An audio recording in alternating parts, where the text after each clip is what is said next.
and support each other through advice, insight, questions in a productive way, a constructive way. I like to call it a think tank, not a shark tank. So the presenters, normally there's up to 2. Each one gets about 6 minutes to present, followed by 20 minutes of Q&A. The program was started by the Kauffman Foundation, which is based in Kansas City. And in Kansas City, they're this huge foundation, but didn't really know who the entrepreneurs were in their own city. So they decided, hey, well, if coffee brings people together, maybe the next 1,000,000 cups of coffee will help steward on progress that we hope for our community. So that's sort of the genesis of it. Today we have an esteemed entrepreneur in San Antonio, the guy that makes the best black garlic in San Antonio. He's the only guy that makes black garlic. Stephen Paprocki, and today he's going to talk about a new endeavor. He's actually the owner of a number of different companies, and one of the outlets that he's spinning up is called the Culinary Fight Club, which I've already talked about it, so I guess this is a problem, right? Yeah, because we didn't even send out the press release. I think we're on draft number 2, so. Yeah. So I'd like to welcome Stephen up so that he can share more about the idea, the concept, tell us what's going on with it, and then ideally get any feedback or questions that he needs for his goals. And ideally we'll all be able to provide something back to him as well. So, Stephen, it's yours. Thank you, guys. Anyways, like Ryan said, I have a few companies. What is it? We got Texas Black Oak Garlic. I founded that in 2015. We are in stores like H-E-B, Central Market, Walmart, and Sprouts National. We have Farmer from the Farm, which is my supplement company. We're in stores like Cost Plus Nutrition, different health stores across the country. Chef Cooperatives is my 501c3. We do pop-ups to give back to local farms. We have an event coming up, I think this weekend on Sunday. We basically do pop-ups, cook out there, all proceeds raised, gives to a farm in need.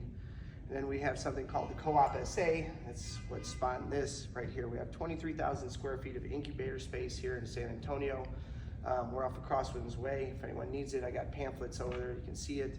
We have commercial kitchen space rental, food truck commissary, food hall. All my companies are anchor tenants in there, so Black Garlic has their own production facility, Deep River Specialty Foods.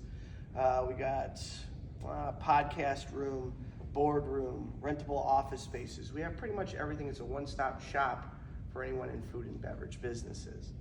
With that being said, we have a kitchen there called the Kitchen at the Co-op. It's owned by Elizabeth Bolger Cabello.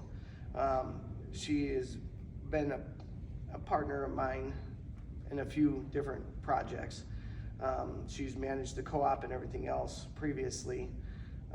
Long story short, I wanted to do something to actually give back, so I'm gonna read it. I'm not the best public speaker, so I do have a press release, so I'm gonna do it that way. So, chefs, get ready to rumble in the new San Antonio Culinary Fight Club competition. So, San Antonio, Texas, May 19th, 2023. Steve Paprocki, president of Chef Cooperatives and owner of Texas Black Oak Garlic, the #1 black garlic brand in the USA, which is true, #2 in the world, only to China. And this summer, I'm going to China to visit them, talk to them, and I'm gonna be #1 soon, right? So launches his new endeavor, San Antonio Culinary Fight Club, in order to prepare local chefs for national cooking competitions like Chopped, and have fun doing it. So the first rule of San Antonio Fight Club is, it's something we can talk about now. Okay, so the biggest thing is, Chef Paprocki, with more and more of San Antonio chefs competing on a national cooking show, I thought, why not start a training ground where everyone from culinary students, up-and-coming chefs, and even top chefs can hone their skills and prepare to kill it. This is something that we need here. You have something that's like, if you're going to be a boxer, you need a gym to train. If you're gonna go on Culinary Network, you need a kitchen to train. That's the whole goal behind this. And that's just what he did. The first Fight Club competition takes place Saturday, May 21st at 3 p.m. We've already had this, so we can talk about that too.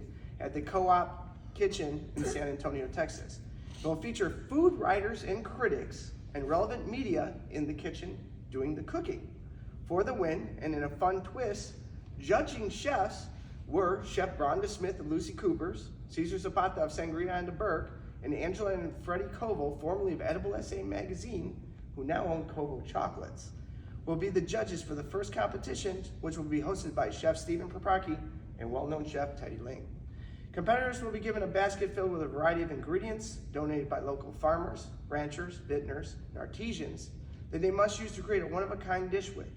The winner of each competition will win a cash prize and, of course, bragging rights. When I was 19, I competed in a Jeune de Rôtissier Best Young Commis competition, and I always hoped of bringing something like this back one day when I was older. I just wanted to do my part to lift our chefs up and help them succeed. For me, it'll always be and boils down to one thing: one team, one goal. Up to 18 chefs will compete, and one will come out the winner for each competition. We're gonna push it back. It was supposed to start in July, and I think we're gonna start the first one starting probably in August. So San Antonio Fight Club will feature culinary students first. The next month it'll feature the up-and-coming chefs. You don't wanna take up-and-coming chefs, they're almost there, and go against the big dogs, you know what I mean? And so the last month will feature San Antonio's top chefs. Those are the guys that are like Jason Dady, Robbie Nolan, Stefan Bowers, Bronda Smith, like certain chefs that you already know can compete, and they've been on Chopped, they've gone against Bobby Flay on Culinary Network, stuff like that, but you don't want to take it up and coming and put them with it because they're going to make them cry. I feel bad. So we broke it into 3 because we actually have 3 golden tickets. We partnered with something called the World Food Championships out of Dallas, Texas, sponsored by Walmart and a bunch of other things. They get, whoever wins the competition gets one of the golden tickets to compete up there and automatically enter. So they don't have to pay the money to enter kind of deal. They either bypass it and they can compete up to $250,000 in cash prizes. They also get something that looks like a WWE belt for bragging rights every year. I always wanted one. We're gonna give it away. And it's like anything else, you know. Dates and details will be given to the club's Facebook page and the dates draw near. How to watch, this is the cool thing. The new competition show will be recorded and streamed live or viewing at a normal $5 pay-per-view through the San Antonio Culinary Fight Club's Facebook page. The recorded videos will be posted online a week following each competition, exclusively in San Antonio Restaurant Group and Street News SA Group. San Antonio Restaurant Group has 139K followers as of right now. Street News SA has 99K followers in 2 closed groups. That's 250,000 people to like, comment, and share, okay? With that being said, the week after that, the videos will be made public and can be viewed on the Chef Cooperative's website, the Co-op SA website, as well as Chef Cooperative's YouTube channel.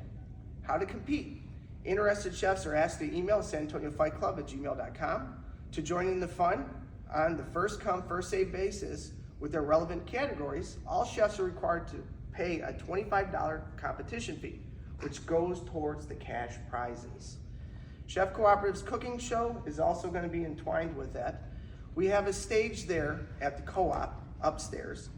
Once upon a time, before COVID, the Chef Cooperatives ran a live cooking demo booth at the Pearl Farmers Market, featuring members and other local chefs, but unfortunately, the pandemic halted production. We're coming back, says Paprocki, which is me. Chef John Alarnick and Chef's Backyard and I will be hosting that show again. The Pearl Farmers Market didn't want to support it anymore after COVID. We think it's a very important component of what we do and share our knowledge and where we source our food here locally from our hardworking farmers and ranchers. Similarly to the San Antonio Culinary Fight Club, the show will be live streamed and recorded to be viewed online. More news will become forthcoming. The Culinary Podcast, and it don't have to be just culinary. We have a podcast room there. I have 2 students from the CIA that over the next 4 years are documenting their time and doing a podcast for their culinary journey. The Co-op SA Podcast now has a podcast studio and will be launching soon a new podcast focused on the culinary scene, industry insider discussions, trials, tribulations, pitfalls, and the daily life of chef and culinary entrepreneurs. Keep an eye out for the podcast streaming from here, and again, more details to come. For updates on the San Antonio Fight Club, visit facebookpage.com/Culinary Fight Club SA. For inquiries, email San Antonio Culinary Fight Club at sanantonio@gmail.com. That's pretty much it.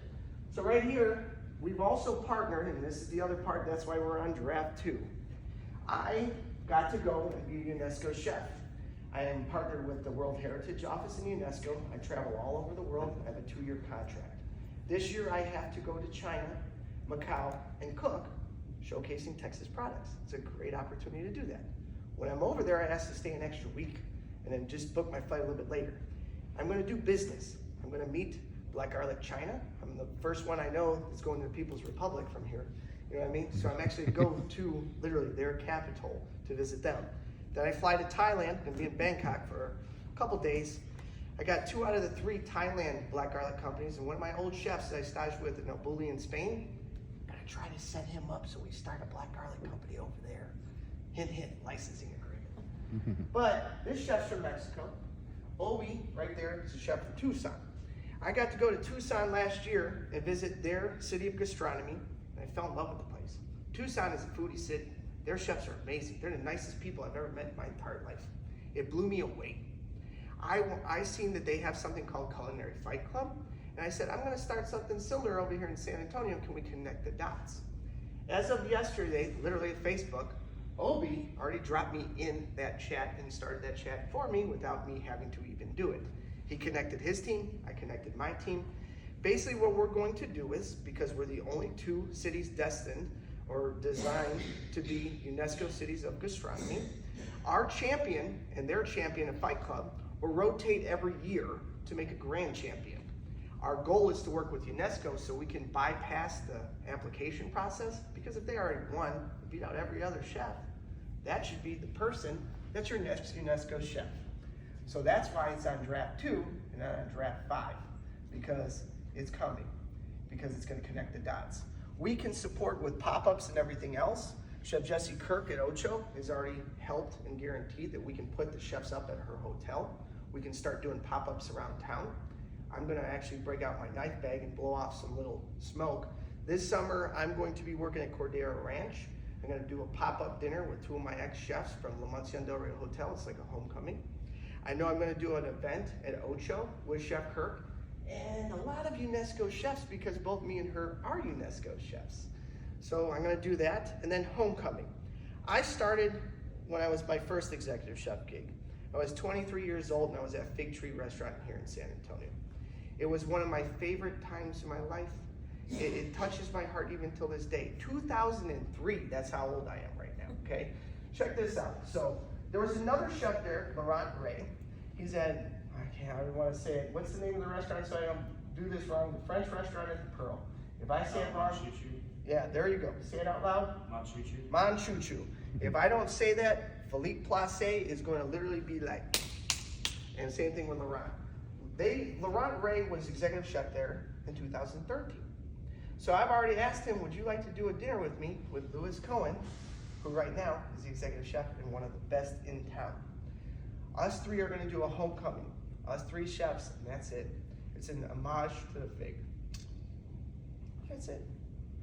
Any questions, comments, concerns? Because, that's it. Anyways, stay tuned, because this ain't gonna be my last project. I always get these ideas, they become projects. Black Garlic was a project, now it's a company that's a monster. But to me, it's still a project, still a baby. Same thing with the supplement company, with Pharma. I always start projects, I always have an idea, and that's how I'm gonna tell you right now. Whatever you guys have an idea for, start it as a project. Literally sit there and work at it, fine tune it, figure it out, and then you'll end up maybe starting a company. Maybe starting to be able to quit your job and jump in all in. When I first started Black Gold Garlic, I was working 7 days a week, working farmers markets and everything else. I still had to do side hustles that help other chefs, work on their food truck at night. I still pick up consulting gigs. This whole last week, I was at Lucy Cooper's with Rhonda Smith. She needed help. She was opening up her 3rd restaurant off of 151. If you guys get a chance, it's some of the best food I've ever had in my entire life. I'm not joking. The new menu just dropped there, and then it'll go to the other ones off of 281, New Braunfels. Can't lie. Go down there, eat it. Best food, best drinks, best staff. I'm in love. And I learned the newest culinary team. Like I'd always say, around, corner, coming through, stuff like that. Somebody literally said, coming through, open knife. Open knife. I was like, what the heck does open knife mean? It was like, I don't know. I had to come up with something. I was carrying a knife. I was like, I'm going to use this for the rest of my life.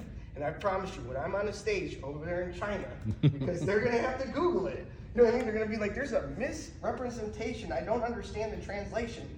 Every freaking chance I get, open knife coming through, open knife coming through. I promise you, I will coin that better than Fish ever was with that freaking movie. I'm telling you right now.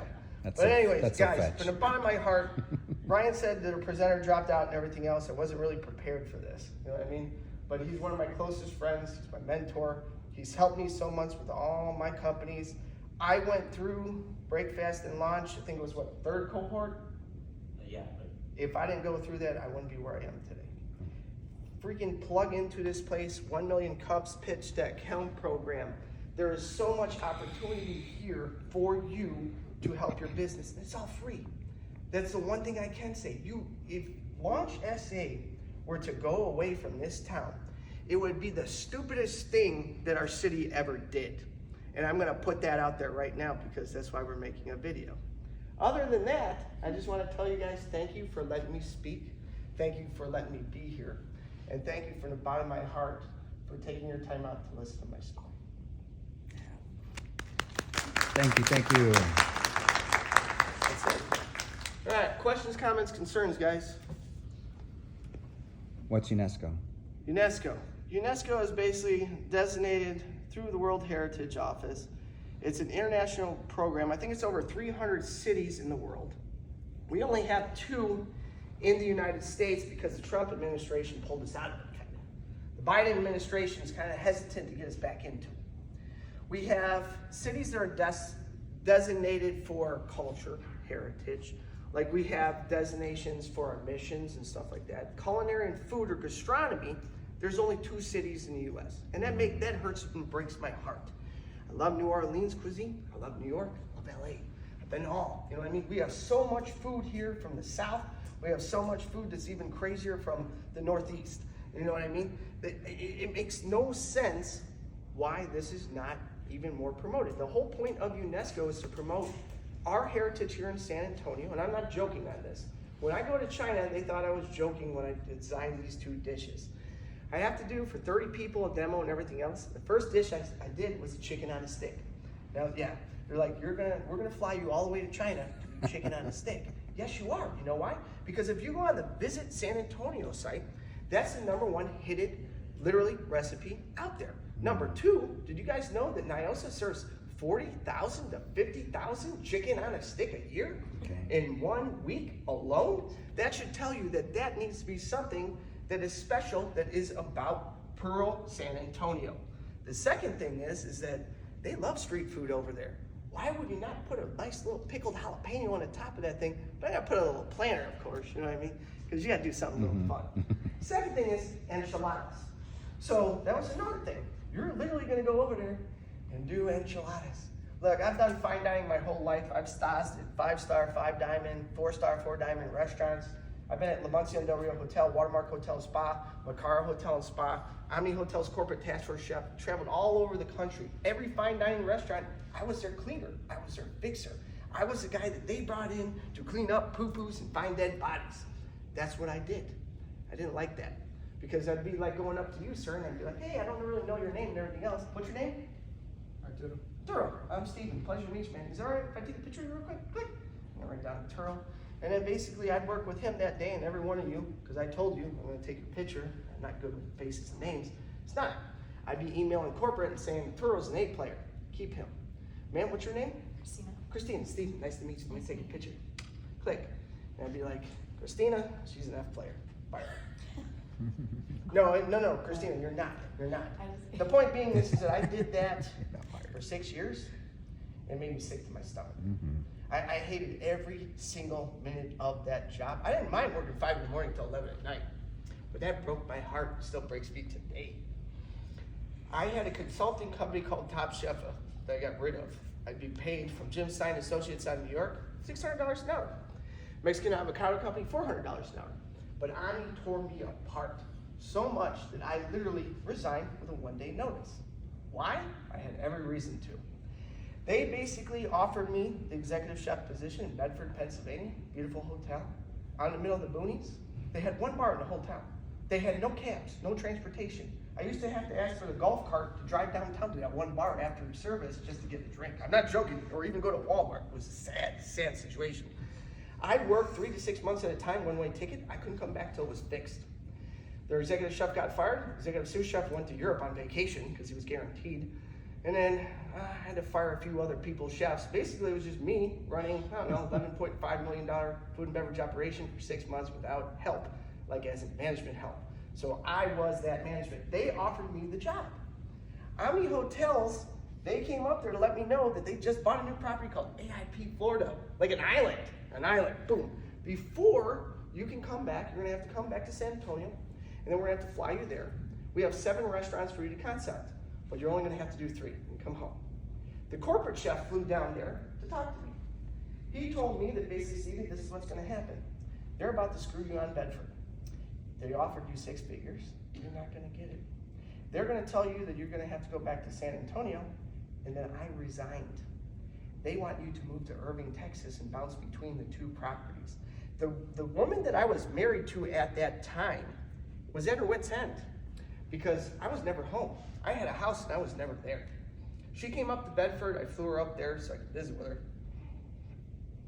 It ruined my marriage. It ruined my balance. It ruined my well-being. It ruined my health. When I came back, and they were trying to get me in the GM's office, sit me down, the food and beverage director, I know that poisoned me. He poisoned me because he was the one that made it, so, no, Steve, you'd be corporate, you'd be corporate. Don't worry, you don't want that. We'll gear him into it and everything else. Walk like a duck, speak like a duck, that's a duck. I killed that duck. Because you know what happened? When I quit and resigned, I made sure that it was the exact same day that my chef had to do task force, go to AIP Florida. And Walling was the next one that was gonna go after him, the guy that killed me. Long story short, that corporate food and beverage director came down to AIP and I told him I didn't want Irving. And I told him I would think about it, but I will give my decision and you will know my decision abruptly. When I came back, I automatically resigned, put it on the desk, walked out, a 6-figure job with no idea what I was going to do, how to pay my bills. I knew one thing, I didn't want to stress anymore. I work for me because I don't want to work for anyone else. That's the one thing I can say. If I did, it wouldn't be good for anyone, including myself or them, because I'd probably make them cry. I don't have a problem helping out anyone, but I'm going to tell you this right now. Your balance is the most important thing. Your mental health, your well-being, your relationships that you have with your family, friends, your loved ones, that's more important than you going to work every day killing yourself. You need that balance. And I'm learning it. I'm going to meditation, I'm doing yoga, mindfulness. Ryan, we actually walk, literally. The last 3 nights we've gone out and everything, and it helps. Find your peace of mind, and literally complete your mind, body, and soul. Does that make sense? Mm-hmm. That's it. Any other questions? Just so you know, I'm the worst public speaker ever. That's the sad part. Just so you know that. What else? You want to learn how to start a business, this is the guy. He's crazy about starting business. We have a program called After Break Fast and Launch. Basically it means that you guys want to come down to the Co-op SA, which they got pamphlets out there. It's got all the information on there. It's a mentorship program. So after you graduate from Break Fast and Launch, you still have questions. You're like, oh, I want to do a food truck, I graduated. Well, cool, come on down. I'll pair you with the guy for a food truck. Josh with Huff Gold, he's your mentor. Or you have multiple ones that you can pick from.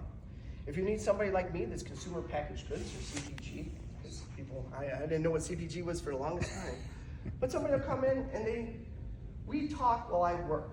So when I'm working, they'll be like, where do you get your UPCs? What do you got? Where do you get your bags? Where do you get your labels? Where do you get your glassware? Where do you get this? Everybody has questions. So you gotta pair that with them. Deep River Specialty Food, she teaches the class, it's more like going from cottage to commercial. Because everybody starts off small, they're making baked goods and everything else, and the minute they put dairy on that bad boy, or they try to sell to a coffee shop, you gotta get different licensing. Plus it's the same thing, we have a USDA processed facility with Josh Kirk with Rebel Foods. We have an FDA facility with Texas Black Oak Garlic. We got a kosher kitchen with Texas Black Oak Garlic. I'm not afraid of state, Metro Health, any of these people. The little kosher guy, oh my God, that rabbi kills me. If you're eating a bag of chips, he's reading the back of it. Like if you're chewing gum, can I see the back of it? It's like, and you're like, please God say it's kosher. It's like, oh, kosher, good. Do not touch anything in that kitchen. And we literally have a mask and a big old plaque that says, please devise any kind of snack and everything else outside that kitchen. Because I've literally seen this guy pop out of a trash can lid pretty much and been like, hey, what you got there in your hands? I'm not Oscar the joking. Grouch. He scares the crap out of me. Rabbi Cohen, I know you do. And I know he's probably watching us in that kitchen right now. He's like, he's off property, let's go. You know what I mean? But for the most part, we have like, what is it, Qualities. They do all our t-shirts or branding. So like for me and everything else, it's like I'm always gonna represent my brand. But we have somebody that can do your hats, your t-shirts, and everything else in-house. The food hall was kind of cool. We had a company called Easton Street Brewing that operated in 201. They made the Rojo beer. Anyone hear that? The big red beer was an HB and everything else. They did very great except for one thing. They didn't pull the proper license to do it. Ooh, yes. So long story short, they're not in business and we had to figure out what to do with that. So 201, the concept and everything else, I talked to my manager and I said, there's this place, what was the name of it? It was off Austin Highway. I always say it wrong. It's the food truck. Oh, street fair. Street fair. So I read in the paper, street fair was closing, and I felt bad for these food trucks. I was like, what can we do to help them out? Because I only have 4 plugs down low for parking. I was like, well, 201 to 205 we own, so why don't we put plugs up there? Why don't we incubate that space and turn it into a space where I love food truck parks, but I don't like is inclement weather. I don't like to go outside, eat my food, drink, and all of a sudden it rains, snows, cold, hot, whatever it is, I don't like. So why don't we turn that internal place into a food hall? So all those food trucks pay a little bit extra. So if their base rent is for plugging in and parking is $400 a month, you pay $650. The other $250 covers the rent for that unit at cost. Keywords, at cost. I don't make no money off that. Helps the food trucks because they can put all their people in there. Also, I partnered, 202 was a company called Powered by Plants. Brian Conway, used to own Health Bombs. He was with me back at Locust Sprout back in the day when we all left. He came with us. So he basically does live resin, CBD, fake booze. He wants to ruin your relationship with alcohol, and it does. Think of it like this. If you drink, you have a hangover, especially me, I'm 46 years old. It takes me 2 or 3 days to get through it. When he said CBD, I've taken CBD, it's worthless, right? But he's like, no, this is live resin CBD. This is the whole cannabinoid. It's just brand new to the market in Texas. You have Delta 8, then you have Delta 9, and you got this. I was like, so it's gonna make me high? No, it's like a full body massage. So hear me out. You can only allow 22 milligrams per drink. We only allow 2 drinks max. So your clientele knows that they're coming into this bar and they're only allowed 2 drinks. The full cannabinoid and the full fledged is in a fake tequila, a fake rum. I think he's launching a fake vodka and the fake gin. You make margaritas with all those anyways. So it's a faux margarita. You go in, you drink your 2 drinks, and I always challenge everyone because I challenge myself. My knees, my back, and my elbows always hurt, getting older. Well, when I drank these 2 drinks, we talked for an hour. And he basically asked me, he's like, be conscientious of where your body hurts. And I was like, okay. An hour later, he asked me that same question. Didn't hurt anymore. That was weird. Then I did my research. Plant medicine is an actual thing. It's actually something that has been through different generations, tribes, and everything else for generations. It's been used to cure different things from skin irritations, rashes, you know what I mean, colic. There's so much stuff behind it that I started getting into it and believing in it and being an ambassador and a stewardship for his program. We also partnered with another group called Rideshare SA. Rideshare SA was a woman, Aziza, I can't say her last name because I can't pronounce it that well. She's from Egypt, very nice woman. She basically was in MAD for a reason. She lost her husband to a drunk driver. She knew that there was no action being done. It was basically everybody would just complain about it and all that. So she started helping with this program. This program basically means that any bar like me, who's a sponsor, if you come in there drunk, I make sure that I get you a ride home. The bar pays for it for right now. And it's one of those things, it's like, bar's gonna pay for it regardless because it's liability. You go to some of the bars in San Antonio, we're not gonna name the clubs and everything else, but we know one, it's out there on 410. That basically, you know, a lot of stuff goes, over serving, all that other good stuff, it's always in the paper. But if you could change it with action, as in where you take responsibility for that, liability, insurance costs can come down. You're gonna save lives, and you're probably gonna help that person out, you know? And even the smaller bars are starting to take to it. You know how it is. Got a teal, you know what I mean? Let's drink a little bit. You know, same thing. You want to take care of him. You want to make sure he gets home safe. That's what we should do. But it's finding those things out there in our community and bringing it and connecting it here, elsewhere, and advocating for it. And if you know something that's great, a great restaurant, what do? You only tell a few people about it, right? But if you have a horrible experience, you tell everyone their mother and their mother's mother. You know what I mean? It's the truth. We need to break that cycle as a community, as people, as professionals. We need to advocate for what is good. And if there's something bad, just don't talk about it. If a restaurant sucks, it's gonna close anyways. You don't even have to think twice about it. You know, it's like our food critics. I give this to you guys out there. If we're advocating for San Antonio and trying to bring this on a national level and we're the biggest tourist scene out there, why are you gonna try to kill something? Because I'm gonna tell you this story. Remember that first fight club that we had? It was all food critics and travel writers that were coming in. What was the name of the group that came in here? IPW. So CE Group marketing team called me up and said, can you do something for them to showcase the co-op and have fun? And I was like, actually, they're food critics, right? What if we have the food critics cook and the judges be chefs? This is awesome. So they cooked. Oh my God, that kitchen was destroyed. I don't even know how badly that was. That was number one. It was the coolest thing to actually see that because it made me feel good. Because when I used to read stuff in the paper from a certain food critic that didn't like me and just put my picture of Casa Ria's food and write about my article or like, you know, something like that, I was like, this guy, But I hope that I can bring him out of retirement because I want to do a San Antonio one with all the food critics and travel writers. And I'm going to challenge you to actually do it because I want to see you cook. Because instead of sitting there and burning somebody and ruining their restaurant and watching that close down, why don't you just not talk about it? That's all you got to do. Don't talk about it. It's going to close on its own.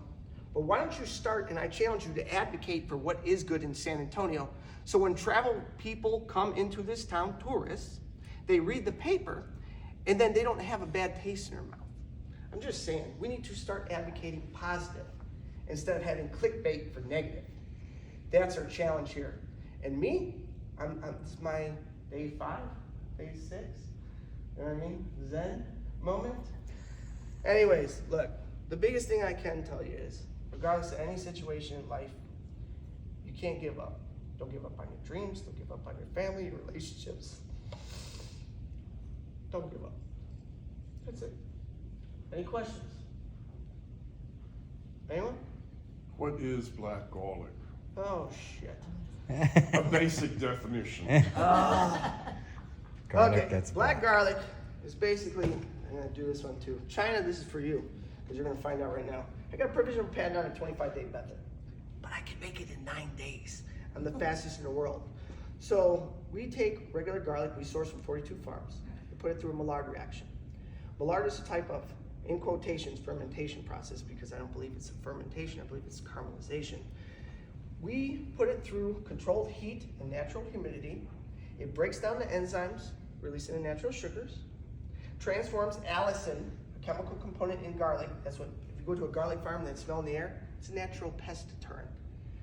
Transforms allicin to SAC. I don't know how to say that name, so we're gonna use the initials this time. You guys can Google SAC. It goes from a prebiotic to a probiotic in whole clove form. It boosts antioxidants by 200%, anti-inflammatories by 400%. Doesn't give you garlic breath, it makes it taste sweeter. The biggest thing is that when I first tasted black garlic, I think, where was that, La Monsignor? It was $42 a pound. It only came out of China. Now the thing is with China is, people don't know, is they have Chinese garlic they import into the US. It's notched for a reason. It's got natural botulism in the soil. It's also bleached, that beautiful white color, you know what I mean? And then here's the sick part. They irradiated at the border, which I have no problem with, because actually I can market it towards that. Every garlic that is irradiated at the border, if you're in California, there's something called Proposition 65. It basically says that because it's irradiated, they have to put a nice little thing on their label that says this product will cause cancer. Not may cause, will cause cancer. You go to a dentist, you go to a doctor, you get an x-ray. What do they put on you? This nice little metal thing, right, to protect you. Why? Because if you get that full-blown effect of it, you're gonna end up with cancer. They've proven that. The only challenge with it is that California is the only one that designates and protects that. There's a brand there called Polar. They import from China. Even black garlic is literally irradiated. And that's the only thing out of the Trump administration I can say he did right. Because when he did that, that basically means, and don't get me wrong, I think the right wing and the right wing is the same bird, and that thing needs to be baked. I do not believe in any of that. We don't even want to go into politics. I'm just going to say that. I think we need to think, use common sense party. But that ain't going to be anytime soon. California, if you import it there, they got to put it on their product. But they don't have to, when they ship it anywhere else in the United States, put that on their label. So I've gone and seen some lady, she came into my shop and she's like, oh, I sell black garlic. She's like, I'm an ambassador, I'm in an MLM, multi-level marketing, it's a scheme. And she's like, like Mary Kay. I'm like a scheme. So anyways, she was telling me about it and everything else. She's like, oh yeah, I did a single, I'm like, I know your brand, I know what you're talking about, I know what you're selling. So come on in, let's take a tour. She didn't know I had black garlic. We went in there and started selling it. She's in the process of now starting a new MLM with me, and I'm gonna gift her like a little side project company, because I think all these little ladies across the United States and all the people that are nutritionalists, herbalists, and everything else, they can sell this. Not only that, my supplements, because that's the next phase. So black garlic in general and all this other good stuff we started and turned it into Farmer from the Farm. So there was a company called Nature's Best, and then Colic, Superior, Alaskan Pharmaceuticals, and then the biggest guy was Dr. Mercola. And all these guys all tried to buy me at least one time, including Spice World, Christopher Ranch, and a few others. Somebody offered me $1.5 million for Farmer from the Farm that made $68,000 that year. Why? Because they want to take that and put it on a shelf because they know what's coming. The difference is that company I actually sell to now. Actually, I sell to their co-packer that makes it and gives it to them. So I sell my byproduct, and Ryan's gonna laugh at this because this is something that happened. When you start a business, you don't see the full scope of what you're gonna make. So when I peeled black garlic to, you know what I mean? I had to make some in a jar to make a puree so I can sample it out at the farmer's markets. So I'm out there at the farmer's markets, and people be like, that's so good. Why don't you make puree? So what I do, I made puree. So I have all these skins and everything else, and I'm just throwing them out.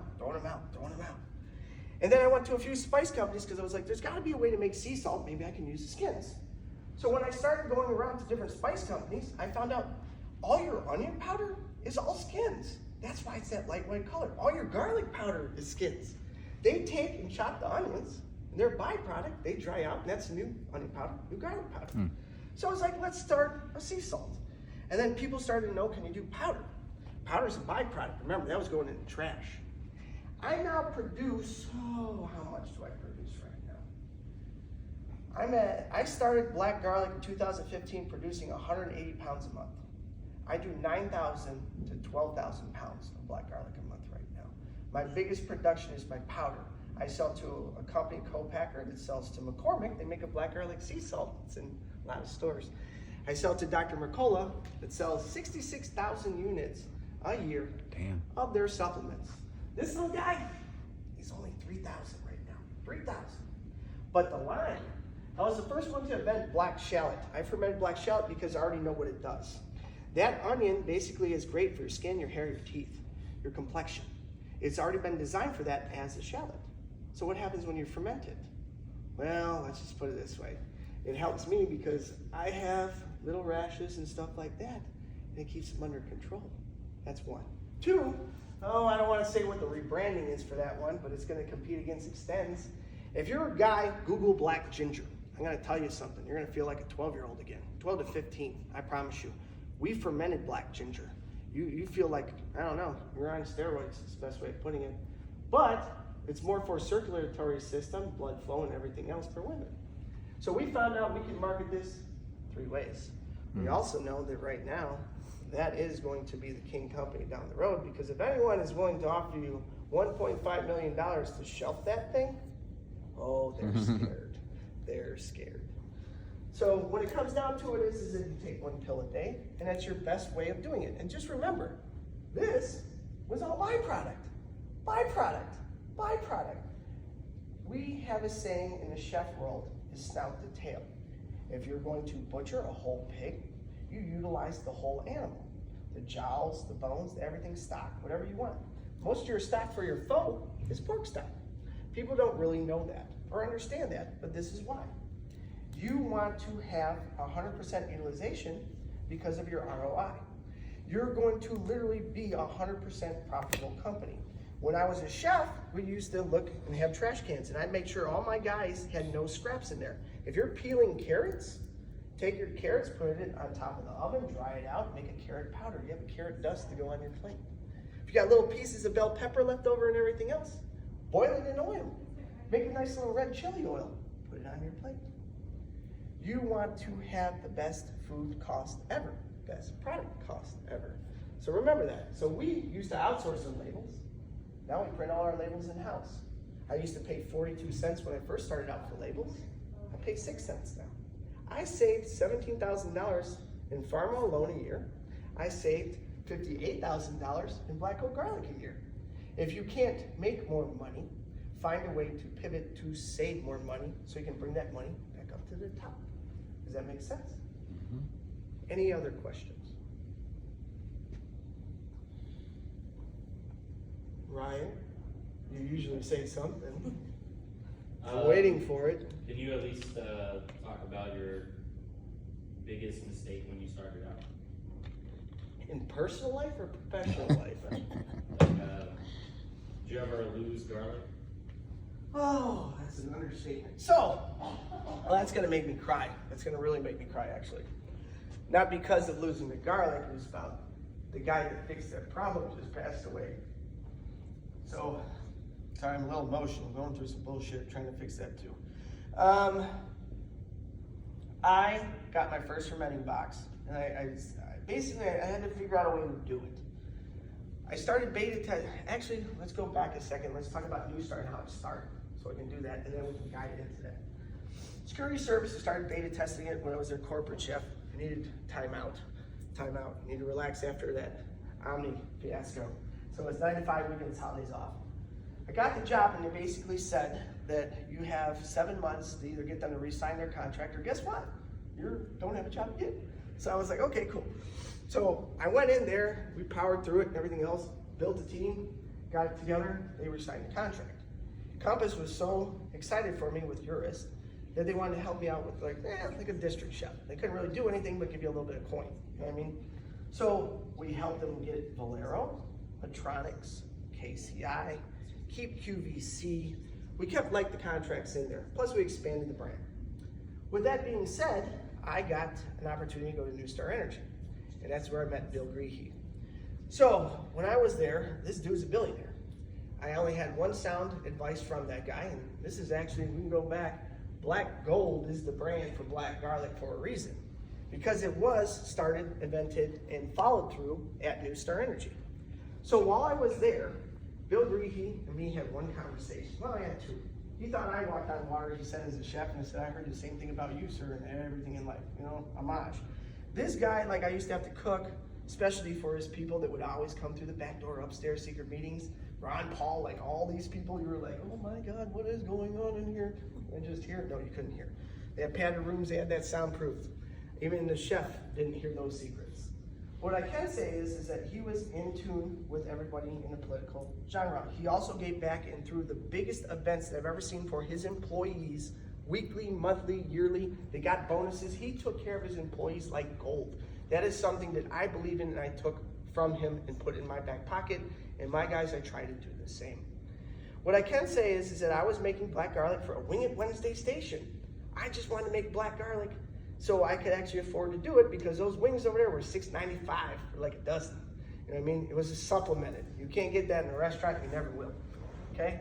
But when he came down one day, I said, look, man, I know I'm gonna open something, I wanna be an owner, I don't know what it's gonna be, food truck, restaurant, I failed at. You know, first attempt in learning is what fail means, just so you guys remember that. Fail means that you gotta have a learning experience. If you don't fail, you can't succeed. Always remember that. What I can say is that I asked him for words of advice. And he told me, I'm gonna lose you right after I give you these words of advice. Basically, he told me he started, actually, it was his advice, we'll start with that. Find a product to sell back to the company you work for.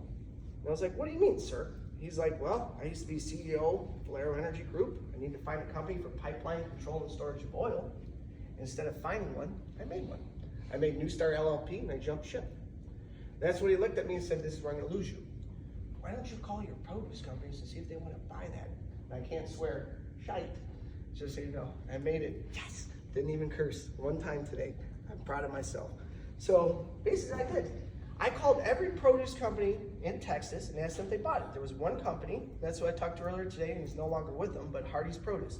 We only sell 5 pounds a year, that's it. No one else in San Antonio, Dallas, anywhere sells it. So I got discouraged and I came back the next day and he's like, did you start calling produce companies? I said, yeah, I called everybody and their mother. They basically said that 5 pounds sold. He was like, so what does that mean? I was like, well, it means there's no market for it. He was like, no, dude, that means the sky's the limit. Build the market. That was it. He also built the brand. The logo, Texas Black Gold Garlic, was designed by New Star Energy's marketing team. Literally, MRB and then Mike, they produced it. I mean, I can't lie. The first label that came off that line, the first package that I put on there was from New Star freaking Energy. Their marketing team literally printed it out. And then I started getting too big that I had to find a place. You know, so I went to a place called Local Sprout Food Hub. We're not gonna divulge into that, but I can say this part. I had a fermenting box. I had the opportunity to plug it in there because I needed a place. I was starting to build out my first commercial kitchen and everything else. I bought a fermenting box and I had to put in my technology idea of what technology is. You gotta have something that keeps it hot, so it's like a bun machine. You gotta make sure that, you know, it's a high temperature and then this way it won't burn out. All plastic inside that thing needs to be metal. Switches to anything. Now we have no switches. We literally have disconnect plugs to go into electricity, and if you want to turn it off, you do it like that. I have ovens now that the only way to turn it on and off is a disconnect switch. Because it messes up the transformer, it can mess up thermocoupler, it can mess up like any of the internal things, but I literally run heat 24 hours a day, 7 days a week. If you go in my fermenting room back in the day at Local Sprout, it's 200 degrees in that room. I used to come in overnight just to drop that garlic and still produce it in that same 200-degree night. Now that thing is like literally in a room where you don't feel the heat because you had to grow to that. Garlic, the first time I put it in there, it burned. I was like, God dang it, man, I just quit my job. This is gonna really suck. So I basically didn't know what was going on, so I thought, okay, maybe the machine messed up, or maybe I messed up, or somebody hit the temperature dial. So me being stupid, ordered more garlic, put it in the same machine, watch it burn again. 2 months in a row. It's awesome. No, it wasn't. Actually, Live Fund's over there. Margaret, Live Fund, hi. Yeah, they gave me a loan. They gave me, I think, my first loan for $5,000. They also got me to go down to, it was across from Ace Mart off of Austin Highway. I can't remember what it is. I can't remember the name of it. But I met this guy named Ruben Martinez. I brought my box in there. I remember my stepbrother, we loaded it off, gave it to this guy. He's like, oh, this mechanic can help you. Ruben Martinez worked for that company, and they basically closed on him. He didn't have a job. So I knew some restaurants around town that needed help, and I basically put him out there as a kitchen mechanic. Plus, he fixed my hot box. And plus, he was my kitchen mechanic since 2015 to about a month ago. He was a friend, confidant, one of the coolest guys I've ever met in my entire life. He meant the world to me. He'd stay after hours, talk about his kids, talk about life, his base. He just talked. That's why I wanted the podcast rooms. We're a culture of sharing stories. We're people that share relationships, share a conversation over a cup of coffee, you know, a pint of beer, whatever you want to say, a meal. That's what we're designed to be. We're not supposed to be out here working, literally killing ourselves every day. We're supposed to be living our lives every day. That's what I've woken up to recently. Because I'm still, at 46 years old, until right now, me being out of my shop, right now for this week, I come in at 5 in the morning, work till 1 in the morning, 7 days a week. Because I want to be the best. I'm going to be the best anyways. I'm learning this from Ryan and other people. It's patience, timing. Time is constant. You gotta relax with it. It's gonna happen regardless. I'm gonna be #1 regardless. I already know that. China, I hope you're listening. I'm going to Egypt and India. India, I'm gonna set up shop first in Dubai. That's what I'm setting up right now. Licensing agreements with all of them. Thailand will go against all of Asia because I got a K-pop chef to do it. And then Egypt, it's homecoming. What people don't understand is Korea is the people of the garlic. They're trying to say that they're the ones that invented black garlic. Oh, China says they invented black garlic. Nah. The guy that does black garlic in England and myself communicate. I try to communicate with all black garlic companies across the world, except for Australia, because he came down and staged at my place and stole the idea and went over there, and that guy's gonna get it. Because I'm coming for you too, buddy. Don't worry about it, it's coming.